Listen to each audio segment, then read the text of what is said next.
Mesdames, mesdemoiselles, messieurs, mesdames, messieurs, mesdemoiselles, chers amis, je ne voudrais pas laisser passer les fêtes de Pâques, les fêtes de Noël, les fêtes de Vounélan, les fêtes de l'éléphant, les fêtes de la nouvelle année, de l'an 9, sans vous présenter, si vous le permettez, mes meilleurs vieux. Mes vieux les meilleurs, mes vieux les plus saints, mes saints les plus vieux, mes vieux les saints sultaires, les saints sulpices. Je dois vous dire que je suis mésu, que je suis tout métu, que je suis fier de la confiance dont on a bien voulu m'honorer en la personne de Christian Jacques pour commenter ce nouveau spectacle. Et également recevoir les retardataires avec courtoisie. Et cette porte vitrée, rue machin truc, qui vous a permis un à un de vous trouver ici tous ensemble, et que vous pourrez d'ailleurs admirer tout à l'heure, puisque par un dispositif spécial, il se trouvait être la porte de sortie. Oui, seulement vous la poussez en tirant, vous l'entrez en sortant, vous lycée de Versailles, ou vers Sévissa, Mais enfin, avant de vous exposer le programme en général, j'ai tenu à faire pour vous le Baudet, l'historique des trois Baudets, puisque la scène se passe au théâtre du même nom. Et donc, pourquoi trois Baudets? Qu'il me soit permis, entre nous, de remercier ici publiquement, je ne crains pas de le nommer, monsieur du bureau des archives de ce théâtre, qui m'a aidé dans mes méthodologiques, dans mes recherches, dans mes couilles furieuses,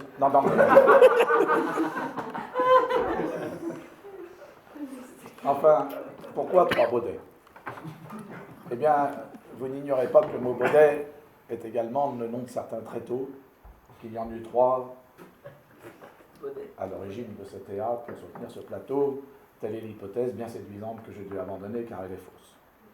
En fait, il s'agit tout simplement du sens hémilotogique du mot Baudet, éligiotomique, de la racine du mot Baudet entre le haut-allemand bad et le bas latin baud. Voilà. Mais pourquoi trois Baudets? Eh bien, tout simplement parce qu'ils étaient quatre. Seulement, le quatrième, non, le premier, c'est le premier qui est parti.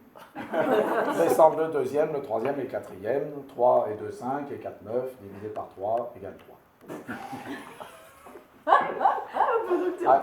Excellent.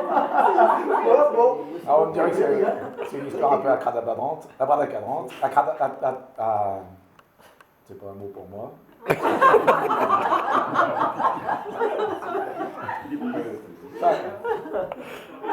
À la vérité, voyez-vous, le rôle d'un commutateur électrique, d'un commentateur éclectique, n'est pas d'aveuglé, mais d'éclairer. Je le répète d'ailleurs quotidiennement à mes élèves, oui, parce que je suis aussi faux-presseur, de diction. Pour l'ensemble, si certaines personnes s'intéressaient, les lundis, mercredis, vendredis, mardi, jeudi, samedi. Tous les jours de la semaine. Sauf le dimanche, qui est réservé aux sourds.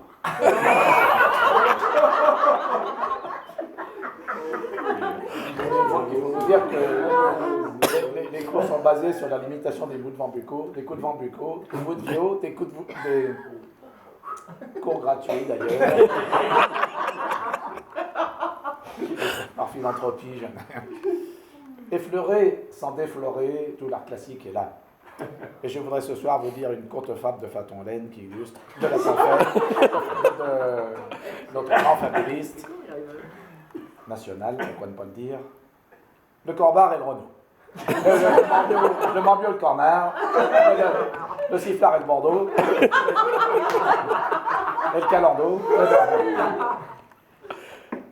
Là, je vais vous en dire une autre.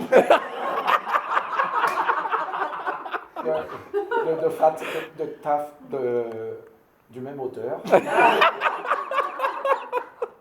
Le coche et ma douche. Et ma douche.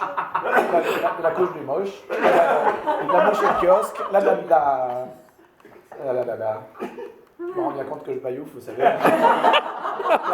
Que je la biouffe latéralement, militairement. Enfin, que je me trompe, quoi. Mais c'est plus fort que moi. Déjà, j'arrive devant un Crimo, devant un Moricro, devant un appareil d'enregistrement électroacoustique. Je sens que j'ai la fente plus gauche. Là, je peux pas articuler mes mots. Articuler, c'est terrible, vous savez, un fait de rappel. Hein. À défaut comme ça. On m'a dit ça peut plus durer. Il faut voir un docteur. J'en ai vu 3. 3 spécialistes de la parole, 3 célasplistes, 3 charlatans. Oui, les suppositoires qui voulaient me faire mettre. Aucun rapport avec les suppositoires. Les non, vous savez, là, les petites torpilles.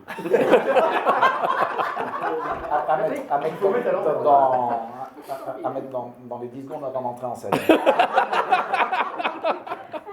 Ça, moi, c'était pratique qu'on m'annonçait. Moi, j'étais en train de...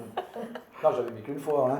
Si vous saviez ce que ça pouvait m'empicader, manquer la paix, m'ennuyer. Mais enfin, vous ne croiriez pas que ça m'a fait rater mon second mariage il n'y a pas longtemps. Cet après-midi, c'était tout à l'heure. Pourtant, je vous donne ma parole que ma siffrier était molle de foi. Hein. Que ma fiancée était vraiment folle de moi.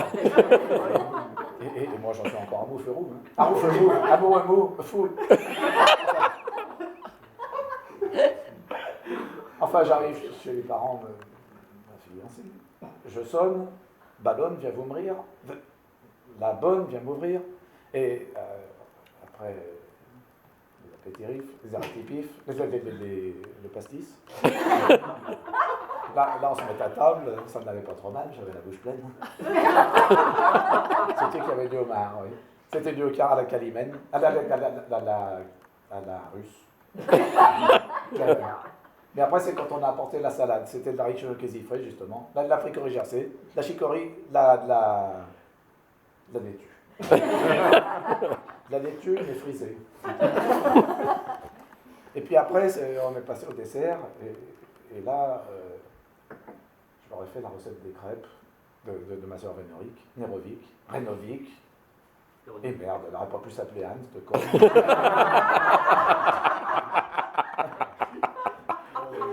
Enfin bon, c'est très simple. On prend des œufs, du lait, de la farine, et je les mange. Non, déjà, je mélange. Et ce que j'aime bien avec les crêpes, c'est qu'on peut les faire soit fines, soit épaisses. Mais moi j'ai un problème, c'est que je confonds la pine et les fesses. La pine et les fesses.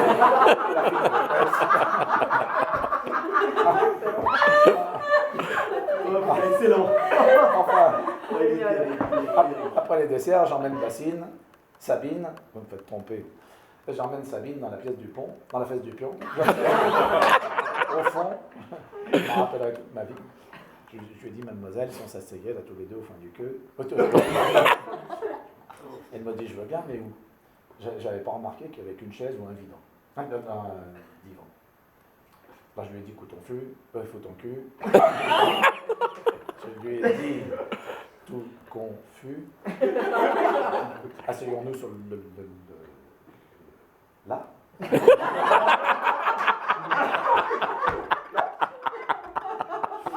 Voilà. On s'assied tous les deux, l'un à côté de l'autre. Je lui parle des petits oiseaux, je lui parle de notre mariage.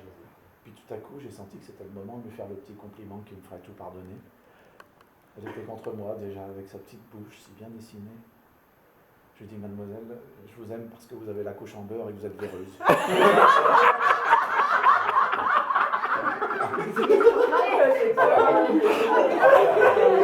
Là, ça a été le coubet, hein. Le bouquet. Elle a rappelé ses parents, il m'a mis à la porte sans tambour ni manchette, sans bravoure ni frappette, sans amour ni zézette.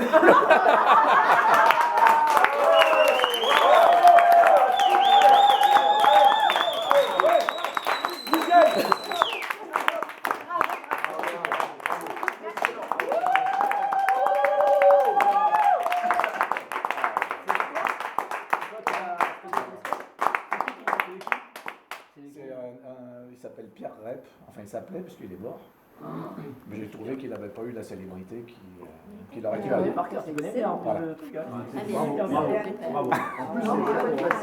Voilà.